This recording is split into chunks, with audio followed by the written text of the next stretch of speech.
காதல் எது சார்? நல்ல காதல், கள்ளக்காதல் எல்லாமே காதல் தானே சார். இன்ஸ்டாகிராம், சாலிகிராமம். ஹாட்ஸ்பாட் ஒன்ன அளவுக்கு டூ மச்சா இல்லையே? அதான் சார் சொன்னேனே. கொஞ்சம் ஏமாத்திட்டீங்க. அதான் சார். ஆனா டீசெண்டா இருந்தது. அதான் சென்சார்ல பிரச்சனை வராம எந்த அளவுக்கு டூ மச்சா போக முடியுமோ அந்த அளவுக்கு டூ மச்சா.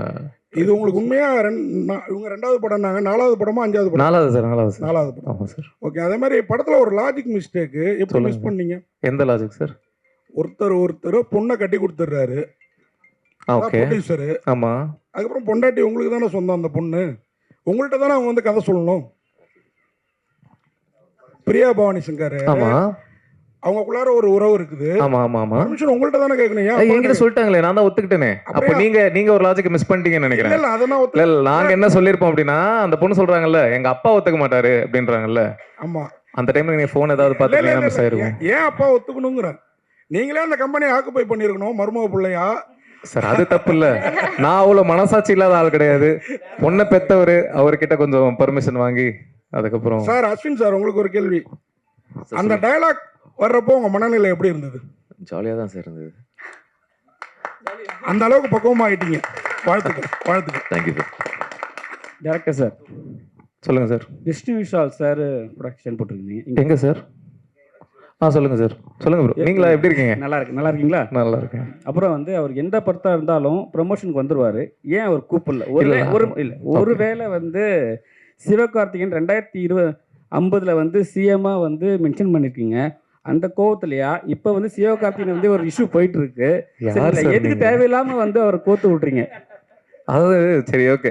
விஷ்ணு விஷால் ப்ரோ வந்து ஏன் வர முடியல அப்படின்னா, 30ஆம் தேதி தான் நாங்கள் ரிலீஸ் பிளான் பண்ணியிருந்தோம். ஸோ அதை பொறுத்து அவர் முன்னாடியே ஸ்கெடியூல்லாம் போட்டு அவர் வேற ஷூட்டிங்கு போயிட்டார். அப்புறம் நாங்கள் தளபதி படம் தள்ளினதுனால நம்ம 14 பொங்கல் வரலாம், அப்புறம் 20 அப்பெல்லாம் பிளான் பண்ணதுனால இப்போ அவர் ஊரில் இல்லைன்றதுனால அவர் வர முடியல. அதுதான் ஒன்று. 2வது கேள்வி என்னது? அந்த கோவத்தில் இல்லை, அதெல்லாம் இல்லை. அது ஒரு கற்பனை, அது ஜாலியாக வச்சோம். சார் அதே மாதிரி விஜயகாந்த் ஜெயந்தி, விஜய் சேதுபதி ஏன் எதிர்கட்சி தலைவராக்குனீங்க? இல்லை சார், ஒரு சிஎம்ஓ ஒருத்தர் தானே சார் இருக்க முடியும். ஸோ அதனால இன்னொருத்தர் எதிர்கட்சி தலைவர்னு. சார் சொல்லுங்க சார். ரசிகர்களை காமிச்சிங்க, அது மறைமுகமா 2 நடிகர்னு தெரியுது, தாதா ராஜான்னு. உண்மையிலேயே மனசுல அந்த 2 பேரை வச்சுதான் பண்ணி. உங்களுக்கு எந்த 2 பேர் சார் ஃபீல் ஆனாங்க? அது நீங்க யார் நினைச்சீங்களா? அவங்க. நான் யாரையும் நினைக்கல சார். உங்களுக்கு யார் ஃபீல் ஆகிறாங்களோ அவங்க. Director sir. சொல்லுங்க சார். சார் இப்போது உங்களோட படங்கள் வந்து டைம் ட்ராவல் பேஸ்ட்லேயும் இருக்குது, நீங்கள் சொல்கிற நெரேஷன்லேயும் டைம் ட்ராவல் இருக்குது, ஃப்யூச்சரை உற்று நோக்கி இருக்குது. ப்ரெசண்ட்டை நீங்கள் எப்படி பார்க்குறீங்க சார்? ஏன்னா ஃப்யூச்சர் தான் நீங்கள் ஆசைப்படுற மாதிரி எனக்கு ஃபீலாக இருக்குது. ப்ரெசண்ட்டை நீங்கள் எப்படி பார்க்குறீங்க? தம்பி ராமையா சார் கதை ப்ரெசன்ட் தானே சார்? சார் நான் என்ன சொல்கிறேன்னா, உங்களோட கதைகளும் உங்களோட எண்ணங்களும் வந்து ஃப்யூச்சரை பேஸ் பண்ணி, ஐ மீன் அடியிலையும் ஃப்யூச்சர் டைம் ட்ராவலு, இதுலேயும் டைம் ட்ராவலு அப்படி சொல்கிறேன் சார். ப்ரெசென்ட்டை நீங்கள் எப்படி பார்க்குறீங்கன்னு கேட்குறேன். ப்ரெசென்ட் இப்போ நான் இங்கே உட்காந்துருக்கும் போதே நைட் என்ன சாப்பிடலாம் அப்படின்னு ஃபியூச்சரை பற்றி தானே சார் யோசிக்கிறேன். அதனால யோசிக்கும் போதே கொஞ்சம் ஃபியூச்சரிஸ்டிக்காக யோசிக்கிறேன்னு நினைக்கிறேன். ஸோ தெரியல.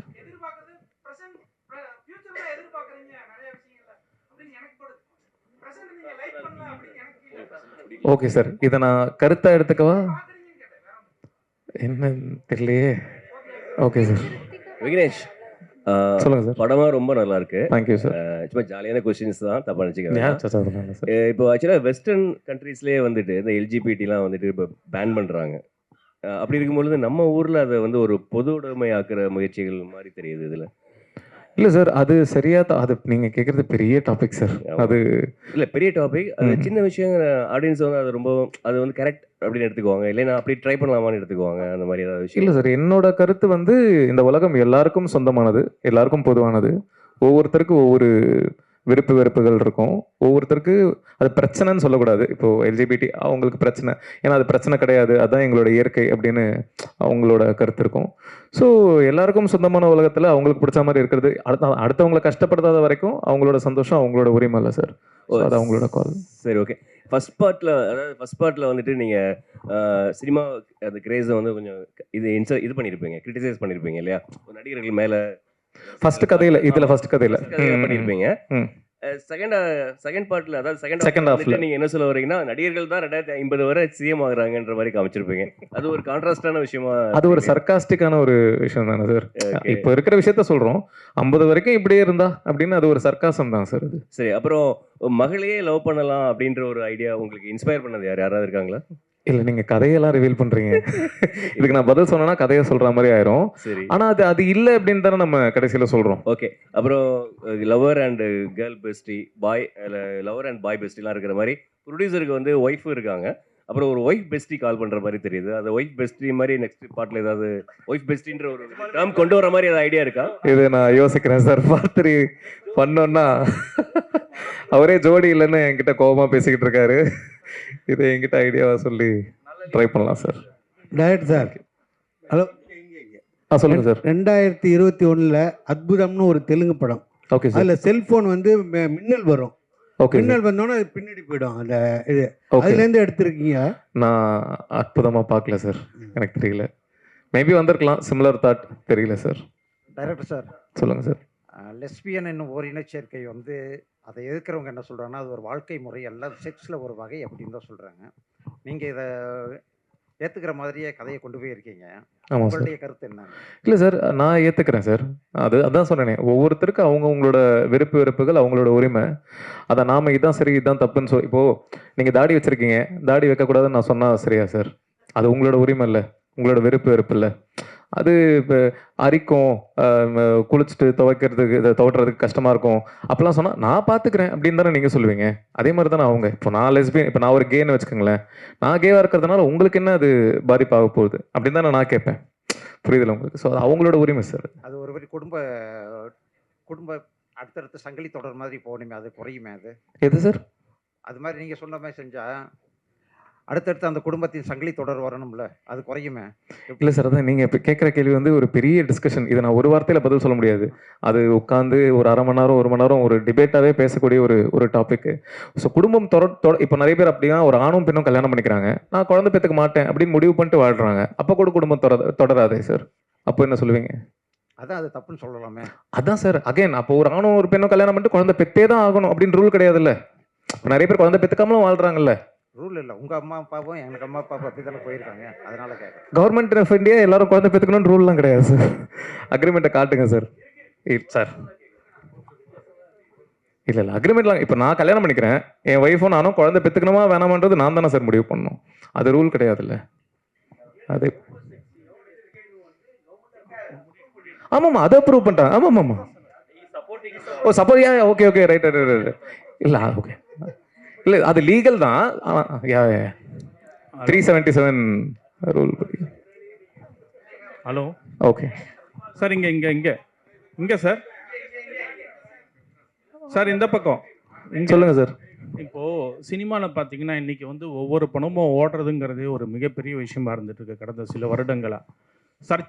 சர்ச்சைக்குரிய கதைகளை எடுத்துக்கிட்டோம் அப்படின்னா அது ஒரு பரபரப்பை கிரியேட் பண்ணும். இப்போ உங்கள் ஹாட்ஸ்பாட் 1க்கு வந்து ட்ரெய்லர் ஒரு பரபரப்பை கிரியேட் பண்ணதால தான் படத்துக்கு ஒரு ரெஸ்பான்ஸ் உங்களுக்கு கிடைச்சிது.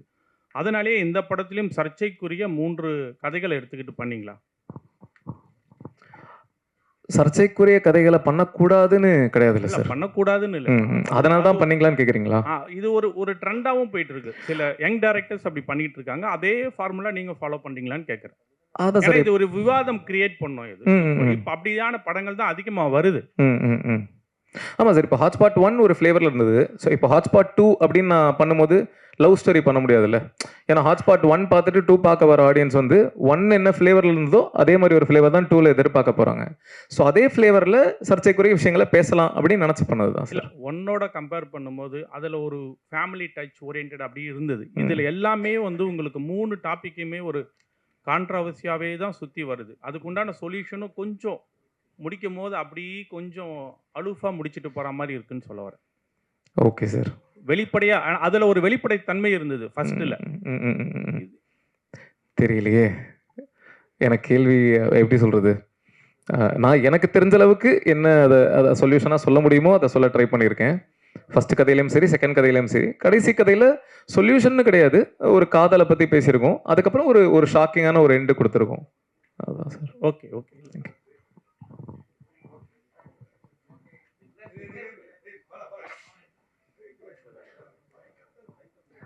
சொல்லுங்க ப்ரோ. கள்ளக்காதலை அதிகமாக ஆதரிக்கிறீங்களோ? இன்னும் நீங்கள் பேசலையே அப்படின்னு பார்த்தேன். லேட்டாக பேசினாலும் லேட்டஸ்ட்டாக கள்ளக்காதல கள்ளக்காதலுக்கு பயங்கரமா ஒரு பிலாசபிலாம் சொல்றீங்க. சசிகுமார் சார் ஒரு டயலாக் சொல்லியிருப்பார்ல, பின்னாடி இருந்து இவர் தான் எமோஷன் ஆவார்னு பார்த்தேன். இதுவே தப்பா இருக்குதே, பொண்ணை லவ் பண்ற மாதிரி வருதேன்னு நினைச்சேன். ஓகே பட் ஆனா அதை விட பெரிய குண்டு கூட இருக்கிற ஃப்ரெண்டு துரோகம் பண்ற மாதிரி ஒண்ணு வச்சீங்கல்ல. கேள்வி திரும்பி கேளுங்க சார். ஃபர்ஸ்ட் கேட்டீங்களா கேளுங்க. இல்ல கள்ளக்காதல் தானா? இல்லை சார், காதல் எது சார்? நல்ல காதல், கள்ளக்காதல் எல்லாமே காதல் தானே சார். அந்த மாதிரிதான். பட் அது சரியா தப்பான்றது அகைன் உங்களோட அதுக்குன்னு கள்ளக்காதல் ஆதரிக்கிறேன் அப்படி எடுத்துக்காதீங்க.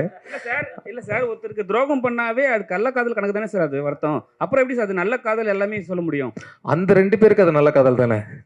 புருஷனுக்கு தான் அது கள்ளக்காதல், அவங்க 2 பேருக்கு அது நல்ல காதல் தானே. அதே போல இப்ப இருக்க ஜெனரேஷனையும் கொச்சையா தான் சொல்ல வரீங்க. எந்த ஜெனரேஷனு? அந்த பொண்ணு வந்து ஆல்ரெடி பாய் ஃப்ரெண்ட் செக்ஸ் வச்சுக்கலாமா பொண்ணு பார்க்க வரும்போது கேக்குது. எந்த பொண்ணு? அந்த பொண்ணு ஏன் கேக்குது? அந்த வந்தவர் என்ன சொல்றாரு? பொண்ணுங்களுக்கெல்லாம் முடி வளர்க்க தான் தெரியும், முடிவெடுக்க எங்க தெரியும் அப்படின்னு கேக்குறாரு. என் பையன் நான் சொல்றத தட்ட மாட்டான், உன் பொண்ணுகிட்ட என்ன கேட்டுக்கிட்டு நீ கல்யாணம் பண்ணி அப்படின்னு சொல்றாரு. அவர் மேல இருக்கிற கோவத்துல அந்த பொண்ணு அப்படி பேசுறா. அது எப்படி சார்? நீங்க அதுக்கு எக்ஸ்ட்ரா டைலாக் கொடுத்தீங்களோ அப்படின்னு லவ் ஸ்டோரின்னு ஒண்ணு வந்ததுல, அதுல இப்ப லேட்டஸ்டா வரும்போது அதுல பாட்டி சொல்லுவாங்க, பாட்டி போய் நீ இது பண்ணு அப்படின்னு சொல்லுவாங்க. ஸோ இதுல வந்து இந்த பொண்ணு டைரக்டா அப்பா உக்காந்துட்டு இருக்கும் போதே கேக்குதே இவ்வளவு தெரியுமா? நம்ம தமிழ்நாட்டு பொண்ணுங்களை அப்படி கேட்க முடியுமா, கேக்குறாங்களா அப்படின்ற மாதிரி தோணுது. கரெக்ட். இவங்க கேட்டதுக்கு தானே தம்பிராம சார் வந்து கிளைமாக்ஸ்ல பதிலடி கொடுக்குறாரு. இதுதான் கிளைமாக்ஸ் அப்படின்னு முடிச்சிருந்தேன்னா நீங்க சொல்றது கரெக்ட். அதுக்கப்புறம் சார் வந்து பேசுறாருல்ல, நீ சொன்னது தப்பு அப்படின்ட்டு. அவர் ஏன் பேசுறாருன்னா, சில பேருக்கு சில விஷயத்த சொல்ற விதத்துல சொன்னாதான் புரியும், அதுவே நீ தானமா சொன்ன அப்படின்ற மாதிரி சொல்றாருல. அஸ்வின் ப்ரோ, நீங்க அண்ணன் கேட்கும் போது அசால்ட்டா சொல்லிட்டீங்க ஜாலியான்னு. பட் ஆனா அந்த டைலாக் உங்களுக்கு எவ்வளவு அளவுக்கு ஆழமா உங்களை காலி பண்ணுச்சுன்னு உங்களுக்கு தெரியும், குத்திச்சுன்னு தெரியும். பட் அந்த டைலாக்கே ஃபர்ஸ்ட் நீங்க அவர் போன் பண்ணும்போது ஹாட்ஸ்பாட்டா அது அப்படி இருந்தது அப்படின்னு சொன்னீங்க. பட் உங்களை நடிக்க வைக்கும் போது இந்த டைலாக் தான்டா அமர் சொல்ல போறான் அப்படின்னும் போது என்ன தோணுச்சுன்னு தான் கேட்குறோம். அதே போல இப்போ நீங்க கதைகள்லாம் கேட்கும் போது தூங்குறீங்களா இல்ல முழிச்சுக்கிட்டீங்களா? ஒரே ஒரு கேள்வி, நான் நேர்மையா கேட்ட நீங்க பதில் சொல்லுவீங்களா? சொல்லுங்க. நான் வந்து 40ங்கிறது ஜென்ரலா நான் சொன்ன ஒரு நம்பர். நான் அதுக்கு மேலேயும் கேட்டிருக்கலாம், அது கம்மியும் கேட்டிருக்கலாம். இன்னைக்கு நீங்க எவ்வளவு கதை கேட்டாலும் நீங்க தூங்காம இருந்திருப்பீங்களா? நீங்க படத்திலேயே நான் பாக்குறேன், தியேட்டர்ல அத்தனை பேர் தூங்குறாங்க. நாங்க யாரும் புண்படுத்துறக்கா யாரும் பேசுனது கிடையாது. நான் தெளிவாகவும் நான் அதுக்கான ஒரு வீடியோ நான் கொடுத்துட்டேன். நீங்க திரும்ப இப்போ இந்த இதுல வந்து படத்துக்கு வரும்போது நீங்க திரும்ப அதை பத்தி கேக்குறீங்கன்னா நீங்க தான் என்ன குத்த பார்த்துட்டே இருக்கீங்க. குத்தல நாங்க, நீங்க எடுத்துக்கிட்ட விதம். இப்போ அந்த டைலாக்கே உங்களுக்கு இருக்கிறாங்க, அவ்வளவு போல்டா நீங்க நடிச்சிருக்கீங்க. இப்போ நீங்க முழிச்சுக்கிட்டீங்களா? இப்போ நடிக்கிறதுக்கான முன்னேற்றம் வந்துட்டு இருக்கீங்களான்னு சார், நான் ஒண்ணுமே நான் வந்து நான் ஒரு ப்ராப்பர் ஆக்டர் நான் சொல்ல மாட்டேன். நான் கத்துக்கிட்டு தான் இருக்கேன். இன்னைக்கு நான் விக்னேஷ் கார்த்திக் கிட்ட அவர்கிட்ட நான் நிறைய கத்துக்கிட்டேன். நான் ஒர்க் பண்ற ஒவ்வொரு டைரக்டர் கிட்டயும் நான் கத்துக்கிட்டு தான் இருக்கேன். அது ஒரு endless process. Okay, trying to be a better actor. Cool. Vignesh, உங்களுக்கு விக்னேஷ் ஃபர்ஸ்ட் ஸ்டோரியில வந்து 2 பெரிய நாயகன்கள் இறந்த உடனே அதான் அவங்க ரசிகர் இறந்துடுறாங்க. அதுக்கு வந்து அவங்க என்ன சொல்றாங்க, கதையே சொல்லாதீங்க சார். சாரி, அந்த அந்த அந்த இடத்துல வந்து அவங்க ஃபேமிலியை வந்து தத்தெடுக்க சொல்றீங்க. எனக்கு வந்து இப்போ வந்து நீங்க பெரிய லெவல்ல வளர்ந்துட்டீங்க, சரிங்களா? நீங்க பெரிய ஹீரோ ஆயிட்டு உங்க சைட்ல இருந்து ஏதோ ஒரு தவறு நடந்து அது மாதிரி ஆயிடுச்சு. உங்க சைட்ல இருந்து நீங்க அந்த ஃபேமிலியை தத்தெடுப்பீங்களா? நானா? இல்லை, அகைன் இதுக்கு பதில் சொன்னா கதை ரிலேட்டடா பதில் சொல்ற மாதிரி இருக்கும். ஸோ இப்போ சார் அது என்ன டிண்டர் எக்ஸ் சாலிகிராமோ ஒரு டயலாக் வருது, டிண்டர் பம்பு சாரி ஏதோ ஏதோ ஏதோ இன்ஸ்டாகிராம் சாலிகிராம், அது ரைமிங் சார். இன்ஸ்டாகிராம் சாலிகிராம். இல்ல சாலிகிராம்ல நிறைய தம் அடிக்கிற பொண்ணுங்களை பாக்குறோம், அதை வச்சுதான் எழுதுறீங்களா அப்படின்னு சார். இன்னும் எங்காவே இருக்கீங்கன்னு புரியுது. அடிக்கிற பொண்ணுங்களா கண்ணில் படுறாங்க பார்த்தீங்களா? ஆனால் அஸ்வின் பற்றி கண்டிப்பாக நான் இந்த படம் பண்ணுறதுக்கு முன்னாடியே வந்து நிறைய பேர் வந்து இவரை பற்றி பண்ணுமா அப்படிலாம் சொன்னாங்க. ஆக்சுவலி நிறைய பேர் அதான் லென்த்தாக போயிடும். நான் சக்ஸஸ் மீட்னு ஒன்று நடந்ததுன்னா அதில் லென்த்தாக சொல்கிறேன். நீங்கள் நினைக்கிற மாதிரி அவர் கிடையாது, அவர் டோட்டலாக வேற மாதிரி உண்மையாகவே. Correct sir. நீங்கள் தானு சாருக்கு வந்து நன்றி சொன்னீங்க, தெரிய வந்து ரிலீஸ் ஆகலை அப்படின்னு. அது ஓகே, தேட்டர் கிடைக்கல. ஆனால் மங்காத்தான்னு ஒரு படம் வருது, அதை ஏதாவது ஃபீல் பண்ணீங்களா? மங்காத்தாவும் வராமல் இருந்தால் நல்லா தான் இருந்திருக்கும். பட் ஆனால் மங்காத்தா வந்து முன்னாடியே டேட் போட்டாங்க. ஸோ அதனால் நாங்கள் கேட்க முடியாது. நாங்கள் வரலான்னு நினைக்கும் போது தான் தெரிய டேட் போட்டாங்கன்றதுனால அவங்க கிட்ட கேட்டோம் சார். அடுத்த படத்தில் 2 ரசிகர்களையும் திட்ட மாட்டீங்க, அவரை மட்டும் திட்டுவீங்கன்னு நினைக்கிறேன். நாங்க எந்த ரசிகர்களை திட்டணும்னு நீங்க நினைக்கிறீங்கன்னு தெரியல. நாங்க பெரிய ஹீரோ தான். நாங்க யாரையோ சும்மா கற்பனையா நினைச்சு திட்டணும் சார். சார் ஒரே நிமிஷம். ஆக்சுவலா மங்காத்தா தேரி 2 வந்தா தான் நல்லா இருக்கும்னு நான் ஃபீல் பண்ணேன். அது உங்களுக்கு புரிஞ்சிருக்குன்னு நினைக்கிறேன். இல்ல அவரு சும்மா கற்பனையா பேசுறாரு, அதை கண்டுக்காத கிடையாது. விக்னேஷ்ஜி சொல்லுங்க சார். நன்றி நன்றி நன்றி சார். நன்றி நன்றி நன்றி சார். விக்னேஷ்ஜி சொல்லுங்க சொல்லுங்கண்ணா. நீங்க சொன்னீங்க அவர்கிட்ட 2 ஹீரோ, நீங்க எந்த ஹீரோன்னு யோசிச்சேன்னு சொன்னீங்க. ஆமா. இப்போ உங்களுக்காக விட்டு கொடுத்துருக்காருல்ல, அந்த படத்தோட ஹீரோ தானே கலாச்சிருக்கிறீங்க. அதான் அது நீங்க அப்படி நினைச்சீங்கன்னா அந்த பப்ளிகாம் போடுற விஜய் தானே கலாச்சிருக்கீங்க. சார் ரஜினி சாரும் பபிள்கம் போட்டிருக்காரு. இல்லையே அந்த ஸ்டைல்ல போல் எது இல்ல சிவாஜி பார்த்தது இல்லையா நீங்க? சிவாஜி த பாஸ் அதுல போட்டிருக்காரு. போட்டு தாங்க போட்டிருக்காரு. இது சார் ரஜினி சார் பண்ணாததா சார்? இது தளபதி மட்டும் தாங்க இப்படி பண்ணிருக்காரு. இல்ல இல்ல இல்ல, அது உங்களோட கற்பனை. அவர் விஜய் கலாய்க்க மாட்டார் சார், விஜய் ரசிகர் அவரு. சார் வணக்கம். சொல்லுங்க சார். சார் நடிகர்கள் வந்து தலைவர்களாக மாறிட்டு இருக்காங்க, ரசிகர்கள்லாம் தொண்டர்களாக மாறிட்டு இருக்கு. இந்த காலகட்டத்தில் இந்த படம் வந்து இப்போ அரசியல் ஏதாச்சும் தாக்கத்தை ஏற்படுத்தும்னு நினைக்கிறீங்களா? அது படம் ரிலீஸ்க்கு அப்புறம் தான் தெரியும். தெரியலையே, தாக்கத்தை ஏற்படுத்துமா படுத்தாதான்றது எனக்கு தெரியாது. எனக்கு ஒரு கருத்து இருந்தது, அந்த கருத்தை அந்த படம் மூலமா சொல்ல ட்ரை இந்த கதைக்கு பர்டிகுலராக அந்த ஃபர்ஸ்ட் ஸ்டோரிக்கு மட்டுமே வந்து நிறைய சம்பவங்கள் உங்களை ஏதாச்சும் பாதிச்சுதா? இந்த கரூர் சம்பவம் மாதிரி ஏதாவது? இல்லை சார், நாங்கள் இந்த கதையை வந்து 2024 மேவா ஜூனா 2024 மேவோ ஜூனோ ஷூட் பண்ணிட்டோம் கதையை. 24 நான் சொல்றது போன வருஷம். எங்ககிட்ட ஃபுட்டேஜும் இருக்கு, அது பார்த்தீங்கன்னா உங்களுக்கு டேட் முத கொண்டு ரஷ்ல பார்த்தீங்கன்னா கண்டுபிடிச்சிடலாம். ஸோ அதுக்கும் இதுக்கும் சம்மந்தமே இல்லை. எனக்கு கதை எழுதுனது வந்து 2021 எப்பயோ எழுதி ரெஜிஸ்டர்லாம் பண்ணியாச்சு. ஸோ அதனால அதுக்கும் இதுக்கும். இன்னொன்று வந்து லெஸ்பியன் ரிலேஷன்ஷிப் வந்து பார்த்தீங்கன்னா செக்ஷுவலாக தான் ஸ்டார்ட் ஆகுது அப்படிங்கிற மாதிரி சொல்லியிருப்பீங்க. ஏன்னா ஃபர்ஸ்ட் வந்து உங்கள் ஒய்ஃப் வந்து பார்த்தீங்கன்னா ஃபிசிக்கல் ரிலேஷன்ஷிப் ஸ்டார்ட் பண்ணுறப்ப தான் வந்து பார்த்தீங்கன்னா அது எனக்கு இன்ட்ரெஸ்ட் இல்லை, லெஸ்பியனாக வருது அப்படின்ட்டு வருது. ஸோ லெஸ்பியன் வந்து வெறும் செக்ஸை மட்டும் தான் டிமாண்ட் பண்ணுது அப்படிங்க நினைக்கிறீங்க? அவ்வளோ டீட்டெயில்டெல்லாம் சொல்லவே இல்லையே சார். அந்த இடத்துல எனக்கு ஒரு 5-10 நிமிஷம் தான் இருந்தது. அதுக்குள்ளே அதை எப்படி சொல்ல முடியுமோ அப்படி சொல்ல ட்ரை பண்ணேன். ஸோ இல்லை சார். Thank you sir.